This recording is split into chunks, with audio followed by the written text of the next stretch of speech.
What's up everybody, it's ScorchArtist's here back again with another video. As you can tell, this video is a little bit different than my other videos, and that's because I've decided on doing a series of comic book analysis videos.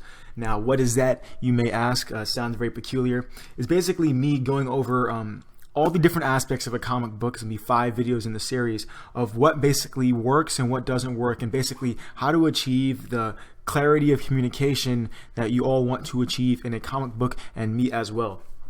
I'm doing this basically because I figure that if I'm going to make comic books, we might as well figure out what works and what doesn't work so that we can do all the right stuff and avoid all the wrong stuff. So this video is largely based off of Scott McCloud's Making Comics book. I don't know if you guys have ever read that book, but if you haven't, definitely go buy it, because it's one of the best books. That and I think Understanding Comics. I haven't read that one, but they're both apparently very, very good. And the second one I have read, and it was very, very awesome. And I'm going to be going over basically his first chapter of ways of achieving clarity by basically enforcing these few things. So the very first thing he talks about is your choice of moment. This is how you achieve clarity, by getting your choice of moment correct, meaning what moments are you deciding to show in your story. Now remember, we're working with comic books here, so it's not like a movie where you're showing every single moment. You have to pick and choose which moments are the most important to your story and work with those. The very next one he talks about is your choice of frame. Now we are doing comic books, so we have these frames we work with, and basically how to work with those frames in the best possible way to achieve the best possible result, to communicate what you want to communicate as good as possible. The very next one is your choice of image. Now what is your choice of image? That is these things right here, your pictures in your comic book and all your compositions and things of that nature.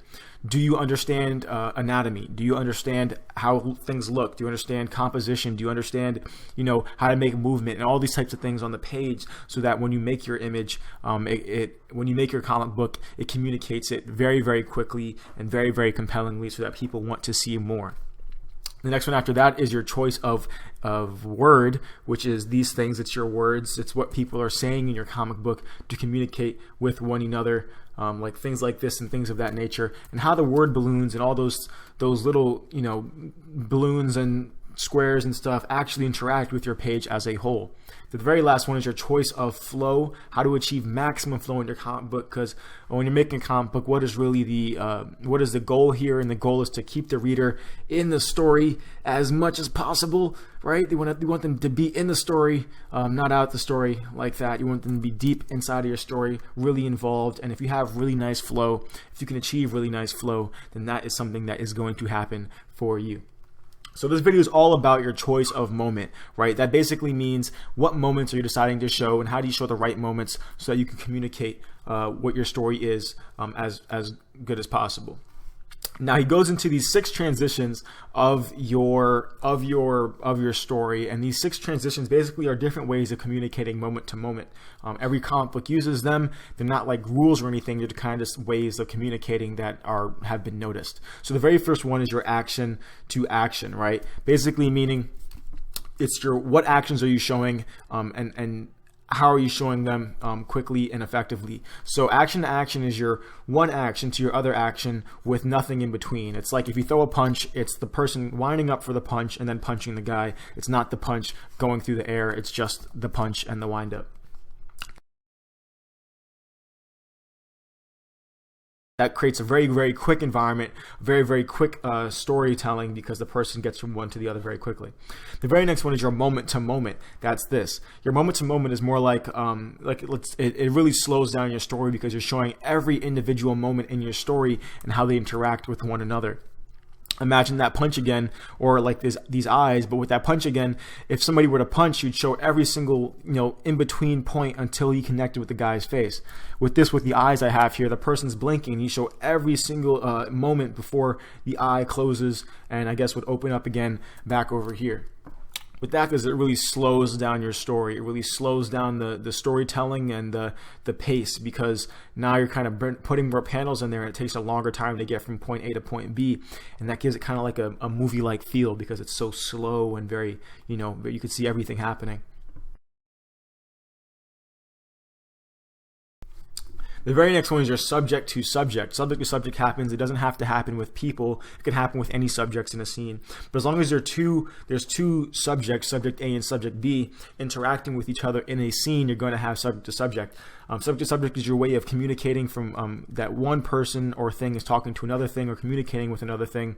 And how do you show that without boring the audience? Now, this is not a really good example because I only have one angle, and then one angle. But ideally with your subject to subject, as I will show you in the other panels, is that you're going to want to vary your angles and things like that so that it stays interesting. Because if you just had two people talking, you had 50 panels like this, I would probably burn your comic book in the incinerator.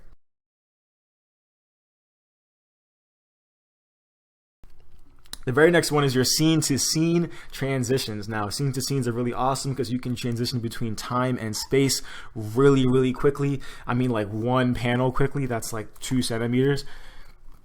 And it's done by basically telling people, let's say you're in New York City here, and then now you're on the moon. And because you told them, it makes perfect sense that you would be in one place and now you're in the other, assuming that your story does that kind of stuff. So those are really good for basically traversing time and space without having to show all the weird stuff that happened in between.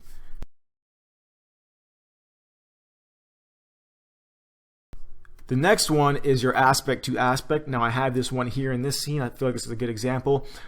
Aspect to aspect is basically it's the idea that you're showing all the aspects of a scene. So here's a scene, and let's focus in on this aspect, and this aspect is this, right? What is this used for? Aspect to aspect is really used to build environment, really build the scene beyond what you can actually see in the actual picture, the drawing of it itself. It really does this by basically focusing on little details, and when you focus on the little details, what it does is it subconsciously builds the world deeper to the person who's reading. So I may not actually have details of the water dropping and all that stuff in this panel, but because I showed it in this one in better detail, you get the idea that this scene is a lot deeper, has a lot more aspects to it than you're seeing at the very moment. So it really helps establish a scene. Really helps slow down time as well. It works like the moment to moment. Have a bunch of little pictures in there, and it really slows down the reading experience. So those are really fun.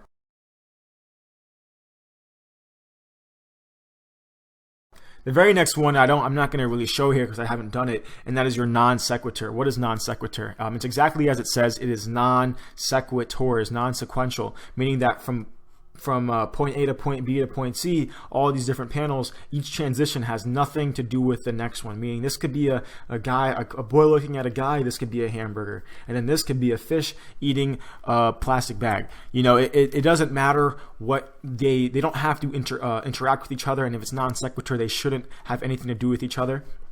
You may think that has nothing to do. Why would somebody put that in a comic book? Well, I've seen it used effectively in many comic books. The one I've seen most recently is in Stray Bullets. I think it's earlier volumes. They use it basically to show how a society is as a whole, and they show by showing little different aspects of the society that don't really relate to one another, but they have there's not really a theme there, but they're all part of a bigger society because of what's happening in the story, and because of that, you kind of get a bigger grasp of what is actually being shown. It's kind of like flipping through channels on a TV. They may have nothing to do with each other, but you kind of see what's happening all around.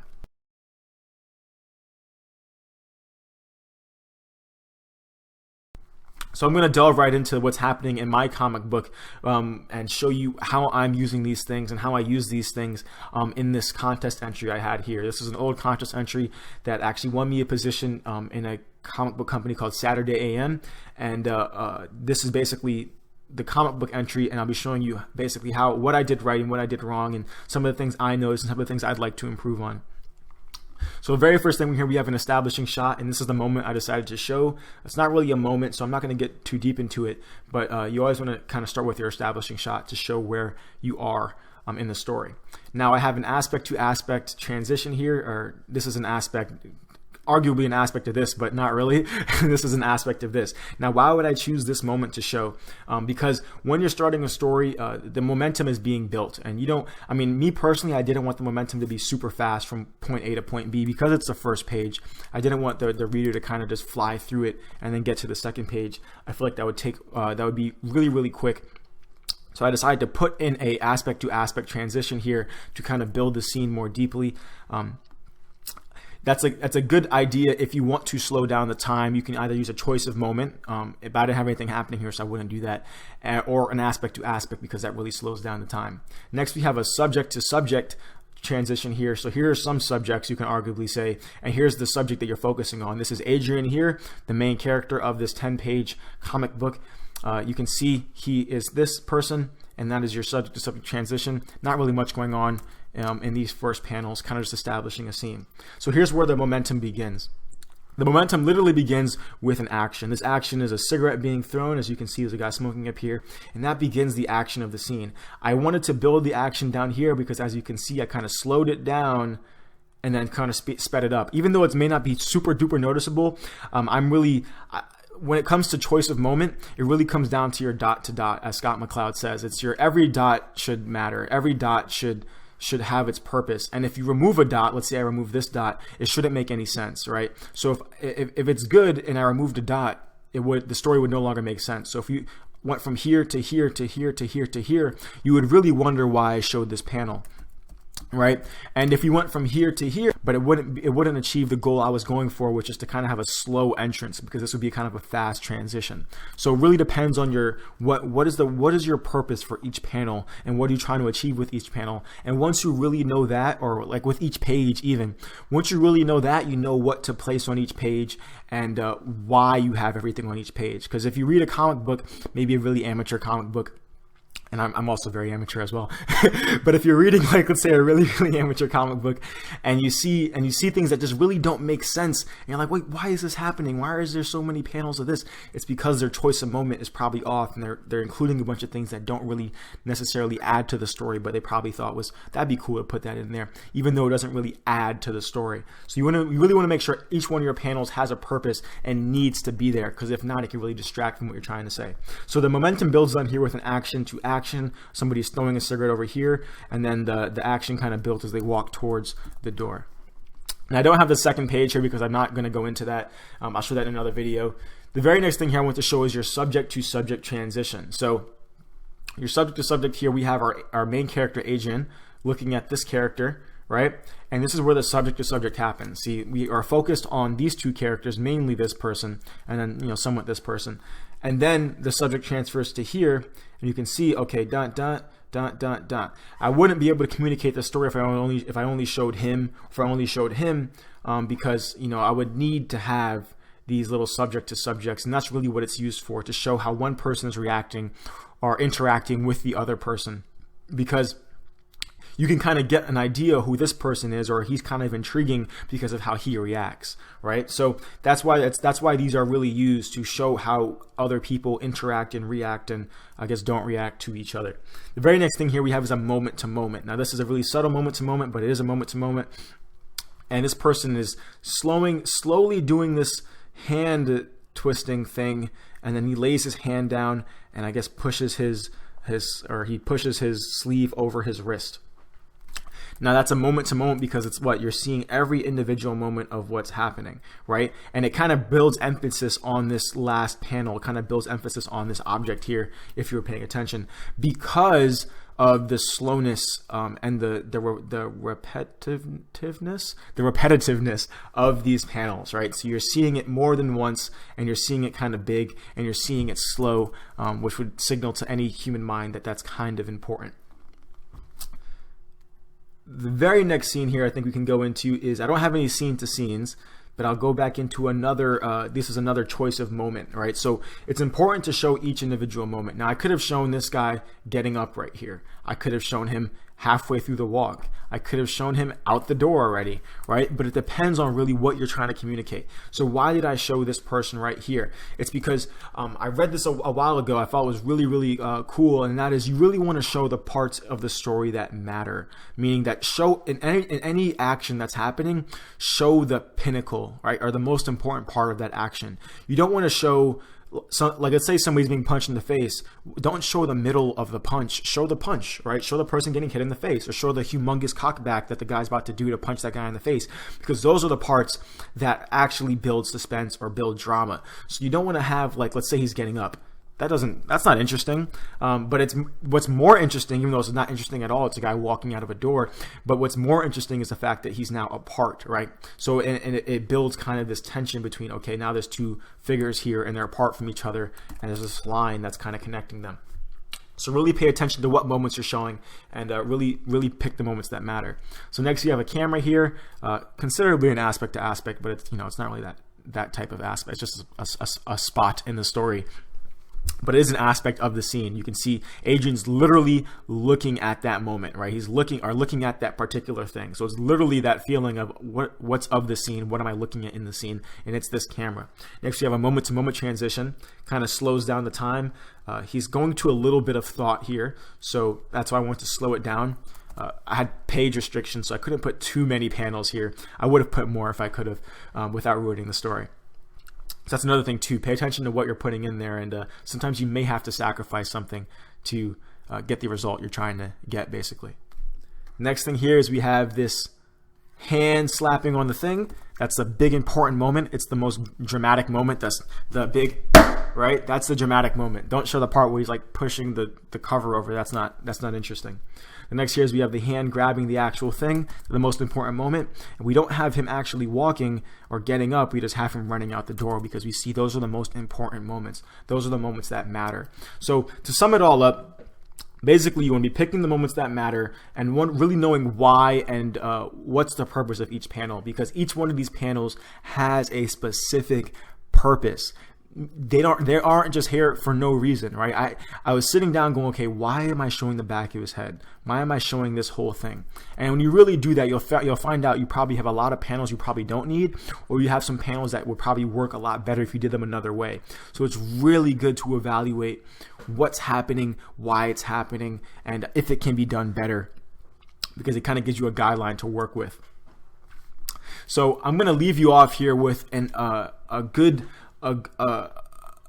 exercise to do to kind of work on this your own by yourself, and that's basically taking any comic book you have or any comic book you really enjoy, and looking at it and really deciphering, okay, what transitions is this artist using?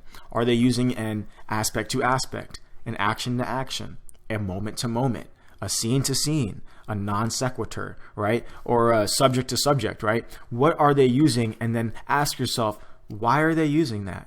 Why aren't they using this, right? Really question what is happening in the comic book and why it's happening. And once you know these things and you're working on your comic book, it's a lot easier to then get the result you want and achieve that flow that I kind of breezed over in the beginning. Flow is achieved when everything is there for a purpose. So that's basically it. One more thing is that when you are reading your comic books, I suggest that you actually read through them first, because if you just analyze the comic book as a whole, you kind of miss all the cool parts.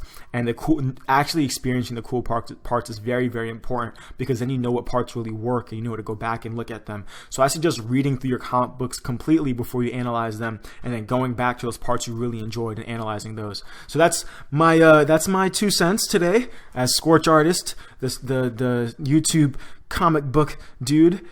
Don't call me that. Yeah, it's really my 2 cents, and I really hope you enjoyed this video. There will be 4 more videos basically going over the other things I mentioned in the beginning, your choice of frame, your choice of image, word, flow, and all that good stuff. And yeah, so if you enjoyed this video, comment, like, subscribe, and I will see you guys later. And if you do comment with a book that you really enjoy, and comment with the artist that you really enjoy, and actually what worked for you and what didn't work for you. So if you could do that, that'd be really awesome. We can engage in some discussion down below. But that's really it, guys. It's Scorch Artist. Really hope you enjoyed this video. Thank you for watching, and peace out.